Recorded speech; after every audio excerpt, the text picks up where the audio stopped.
বলছি কলকাতা হাইকোর্টে একটা গুরুত্বপূর্ণ মামলায় আপনি জিতেছেন, সেই মামলাটা যদি একটু খুলে বলেন আমাদের দর্শকদের। পুরুলিয়া জেলায় বান্দোয়ান পঞ্চায়েত সমিতিতে একটা টেন্ডার ইস্যু হয়। টেন্ডার ফ্লোট হয় 2017 সালে। আমার ক্লায়েন্ট দত্ত কনস্ট্রাকশনের প্রোপাইটার মন্টু দত্ত একটা ওয়ার্ক অর্ডার পান এবং কমপ্লিশন সার্টিফিকেটও বান্দোয়ানে বিডিও ইস্যু করেন। এবং সেখানে ওয়ার্ক অর্ডার পাওয়ার পর ওনার যে প্রাপ্য টাকা 25 লক্ষ টাকা প্রাপ্য ডিউজ যেটা ছিল, ওটার জন্য উনি বিডিওর কাছে রিপ্রেজেন্টেশন করেন যে টাকাটা দেবে। তারপরে ওর থেকে হাইকোর্টে একটা রিট পিটিশন করেন 2022 সালে। রিট পিটিশনে হাইকোর্টের ডিরেকশন সত্ত্বেও বিডিও টাকাটা রিলিজ করেন। তখন উনি হাইকোর্টে 2025 সালে একটা রিট পিটিশন হয়। সেই রিট পিটিশন ওনার দাবি ওনার যে প্রাপ্য টাকা যেন মিটিয়ে দেওয়া হয়। এই মামলার শুনানি হয় গত 8ই আগস্ট জাস্টিস অমৃতা সিনহার কোর্টে। মহামান্য বিচারপতি সমস্ত দিক দেখে ডিস্ট্রিক্ট ম্যাজিস্ট্রেট অলরেডি ফান্ড রিলিজের জন্য প্রিন্সিপাল সেক্রেটারির কাছে রিকোয়েস্ট করেন যাতে ফান্ডটা রিলিজ হয়। টোটাল 34 স্কিমে অলরেডি 2020-তে এটা পাঠানো হয় ডিএম এর তরফ থেকে, পুরুলিয়া জেলা শাসকের তরফ থেকে। তাই মহামান্য হাইকোর্ট সমস্ত দিক বিবেচনা করে প্রিন্সিপাল সেক্রেটারি পশ্চিমাঞ্চল উন্নয়ন পরিষদকে বলেন 4 মাসের মধ্যে প্রাপ্য টাকা 25 লক্ষ টাকা মিটিয়ে দিতে হবে। বলছি এইভাবে টাকাকে আটকে রাখা বা এইভাবে টাকা না দেওয়া, এটা কতটা গুরুত্বপূর্ণ অপরাধ? এখানে দেখুন অনেক কন্ট্রাক্টরদের এখানে সেভারাল রিট পিটিশন হয়েছে। মানুষ যে হাইকোর্টে আজকে দ্বারস্থ হচ্ছে তাদের ন্যায্য টাকা ডিএম এর কাছে রিপ্রেজেন্টেশন করেছে, বিডিওর কাছে এই রিপ্রেজেন্টেশনের বেসিসেই কর্তৃপক্ষ টাকাটা রিলিজ করে দিতে পারে। তারা কি বলেছে আমাদের ফান্ড নেই, সেই জন্য সে হাইকোর্টে দ্বারস্থ হয়। এবং এর আগেও হাইকোর্টে মামলা করেছিলেন, তার সত্ত্বেও হাইকোর্টের নির্দেশ সত্ত্বেও ফান্ডটা রিলিজ হয়নি। সেই জন্য আরেকবার আমরা রিট পিটিশন ফাইল করি। আমার মনে হাইকোর্টে দ্বারস্থ না হয় যদি কর্তৃপক্ষ ডিএম হোক বিডিও হোক যে অ্যাপ্রোপ্রিয়েট অথরিটি যদি ফান্ডটা ডিসবার্স করে দেয় তাহলে হাইকোর্টে তাদের দ্বারস্থ হতে হবে। তাই বলছি এটা সাহসটা পায় কোথা থেকে? মানে যে কলকাতা হাইকোর্টের অর্ডার থাকছে তারপরেও টাকা ফান্ড দিচ্ছে না, মানে ফান্ড দেওয়া হচ্ছে না। তাদের অজুহাত একটাই যে তাদের ফান্ড নেই। সেই জন্য অ্যাপ্রোপ্রিয়েট অথরিটির কাছে আমি সেই জন্য চেপে ধরি এবং বলি যে এটা অলরেডি ডিস্ট্রিক্ট ম্যাজিস্ট্রেট 2020 সালে ফান্ড রিলিজের জন্য প্রিন্সিপাল সেক্রেটারির কাছে রিকোয়েস্ট করেছিল এবং সেখানে টোটাল 4 কোটি টাকা ফান্ড রিলিজের স্যাংশন ছিল, টোটাল 4 কোটি। আর আমার মক্কেলের ছিল 25 লক্ষ। এর আগে রাজপাল আগরওয়ালের আমি ফান্ড রিলিজ করাই বান্দোয়ানে, সেম পঞ্চায়েতে। একজনকে প্রাপ্য টাকা দিয়েছে, তাও তাকেও মামলা করতে হয়েছে রিট পিটিশন করে। এই জন্য মহামান্য হাইকোর্ট ডাইরেক্ট একদম প্রিন্সিপাল সেক্রেটারির উপর ডিরেকশন দেয় যে 4 মাসের মধ্যে অতি সত্বর ফান্ডটা রিলিজ করতে হবে।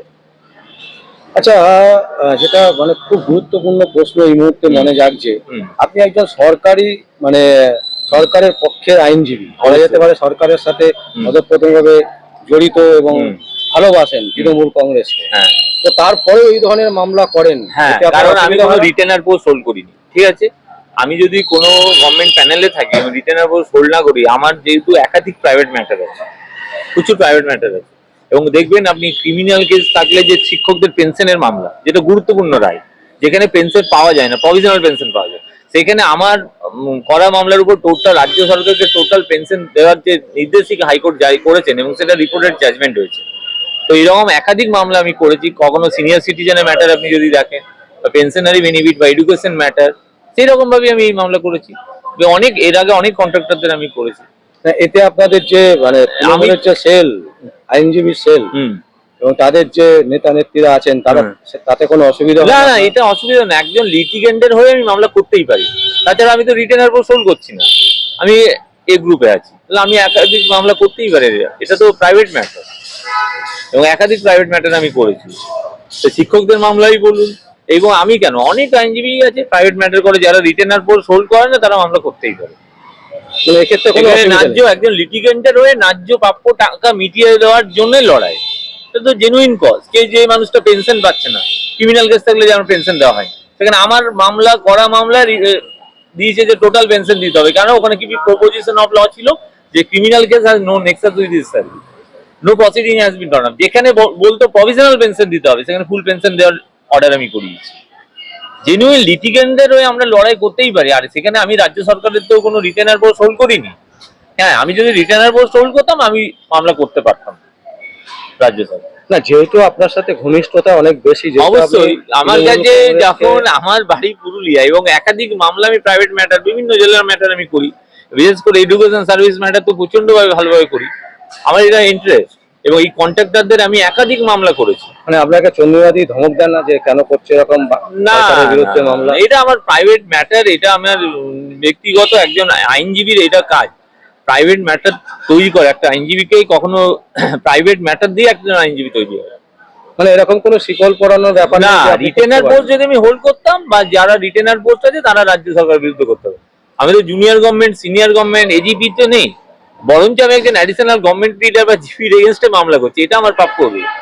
আমি যখন একজন প্রাইভেট ম্যাটারে করছি তা আমার আদার সাইডে কে থাকছে? এজিপি থাকছে, অ্যাডিশনাল গভর্নমেন্ট লিডার থাকছে, জিপি থাকছে। তাহলে এটা তো আমার ক্ষেত্রে ভালো, আমার ক্লায়েন্টের কাছে ভালো যে দেখুন আমি এমন আইনজীবীকে রেখেছি যে জিপি, এজিপি, এই যে আজকে ক্রিমিনাল কেস থাকলেও যে পেনশন পাবে, রাজ্য সরকারের সাথে তুমুল লড়াই আমার হয়েছিল এই মামলায়। এবং সেই মামলায় 12 থেকে 14 পাতার জাজমেন্ট দিয়েছে জাস্টিস অনিরুদ্ধ রায়, জাস্টিস দেবাংশু বসাক, জাস্টিস সমাপ্তি চ্যাটার্জি, একাধিক রায় আমি করিয়েছি এই মামলায়। এবং এটা আজকে প্রেসিডেন্ট হয়ে গেছে যে কোনো শিক্ষকের এগেনস্টে যদি ক্রিমিনাল কেস থাকে, যে রাজ্য সরকারের যে আইন রুল 19 সাব রুল 5 ডিসিআরবি, সেখানে কি বলছে, যদি ক্রিমিনাল কেস থাকে he will get only provisional pension. সেখানে আমি লড়াই করে টোটাল পেনশনারি বেনিফিট রিলিজ করেছি। এখানে রাজ্য সরকারের অনেক নামি দামি আইনজীবী এই মামলায় অ্যাপিয়ার করেছিলেন এবং সেই মামলা সিএবি করে জাস্টিস অনিরুদ্ধ রায় জাজমেন্ট দিয়েছেন, 12 থেকে 14 পাতার জাজমেন্ট। তো এই সমস্ত মামলা লড়াই করে আমি লিটিগ্যান্ট হয়ে লড়াই করে প্রাপ্য অধিকার তাদের ফিরিয়ে দিয়েছি। সেইভাবে এখানেও ধরুন আজকে ডিউজ ছিল কত, 25 লক্ষ, এর আগে রাজপাল আগরওয়ালের ছিল 29 লক্ষ। আমার মামলা করা মামলার উপর প্রাপ্য অধিকার, একটা মানুষ, আমার বাড়ি পুরুলিয়া, সেখানে পুরুলিয়ার প্রচুর মানুষ আমাকে ভরসা করে, তো তাদের ওই ন্যায্য অধিকার প্রাপ্য পাইয়ে দেওয়ার জন্য এই লড়াই আমার জারি থাকবে। অসংখ্য অসংখ্য ধন্যবাদ সৌগতদা, আপনি এইভাবে এগিয়ে যান, আমরা আপনার সাথে আছি এবং সব সময় আমাদেরকে পাবেন। ধন্যবাদ। অসংখ্য ধন্যবাদ।